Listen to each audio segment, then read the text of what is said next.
কতদিন আলাদা থাকলে তালাক হয়ে যায়? আলাদা থাকার দুইটা ধরন আছে। কয়টা? জোরে বলেন। ওমর ফারুক রাদিয়াল্লাহু তাআলা আনহু রাস্তা দিয়ে হেঁটে যাচ্ছেন, এক মহিলা খুব কামনা করছে রাত্রিবেলায়, যদি আমার স্বামী থাকতো, স্বামীকে গান গল্প করতাম, স্বামীর সঙ্গে আমোদ ফুর্তি করতাম, এই ধরনের আকাঙ্ক্ষা করতেছে। মহিলা তো আর জানে না যে উমর ঘুরতেছে বাড়ির আশপাশে, কারণ উমরের এটা একটা স্বভাব ছিল রাত্রিবেলায় কার ঘরে কি দুঃখ আছে এটা বুঝা, তারপরে সিদ্ধান্ত নেওয়া। পরের দিন মহিলাকে ডাকে পাঠাইছে, এভাবে কি তোমার দুঃখটা কি বলো তো? তখন মহিলা বলতেছে, আমার স্বামী তো অমুক জায়গায় যুদ্ধে গিয়েছে, আমার মনটা চায় স্বামীর সোহবতে যেতে, স্বামীর সান্নিধ্য পাইতে, না হলে আমার খুব কষ্ট হয়। ওমর রাদিয়াল্লাহু তাআলা আনহু প্রতিনিধি পাঠাইলেন। প্রতিনিধি মানে কি? পুলিশ। পুলিশ পাঠাইছে কোথায়? ও যুদ্ধের ময়দানে। স্বামীরে ধরে লয়ে আয়। ধরে নিয়ে আইছে। তোর জন্য এখন যুদ্ধ করা জরুরি না, এখন বউয়ের লগে থাকা তোর জরুরি। আল্লাহু আকবার কর।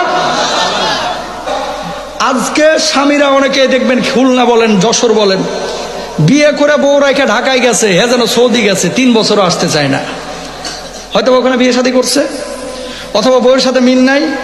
সৌদি আরব গেছে, বিয়ে করে 2টা বাচ্চা বাইর করছে, আল্লাহ তাআলা দিয়েছে, এই 2টা বাচ্চা দিয়ে বউয়ের কোলে তুলে দিয়েছে, এটা নিয়ে থাক, আমি গেলাম সৌদি। ঠিক কিনা?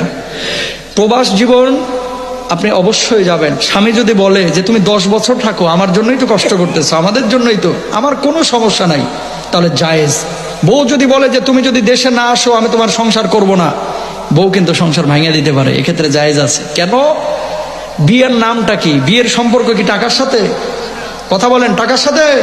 বিয়ের সম্পর্ক যৌবনের সঙ্গে, টাকার সঙ্গে না। বউরে তো ভরণ পোষণ দিই, তোরে কইছে কেডা? বউরে ভরণ পোষণ দিলে হক আদায় হয়ে যায়?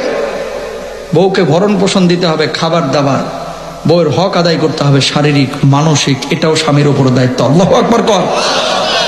এই জন্য বিদেশ যারা যান, পারলে 4 মাস অন্তর একবার আসবেন, যদি না পারেন বছরে অন্তত একবার আসবেন, যদি না পারেন 2 বছরে একবার আসবেন। বউকে এখন ফোনেও কিন্তু অনেক মজার মজার কথা বলে ফুসলে ফাসলে রাখা যায়। মেয়েরা হচ্ছে ভালোবাসার পাগল ভাই, কাছে না আসলেও যদি একটু সুন্দর করে বলেন, ওরে জরিনার মা, তোর মতো সুন্দরী আমি গোটা সৌদি আরবেও দেখি না। কথা কন না কেন? এই কথাটা বললেই দেখবেন 2 মাস ঠান্ডা, আর কোনো কথা বলবে না। ঠিক কিনা? আর যদি ফোনটা ধরে বলে, তুই গেছিলি কই, তোর বাপের বাড়ি তুই যাবি না কিন্তু, কথা বলেন না কেন, তখনই তো এর মাথা নষ্ট হয়ে যাবে যে কিরে, কাছেও আসে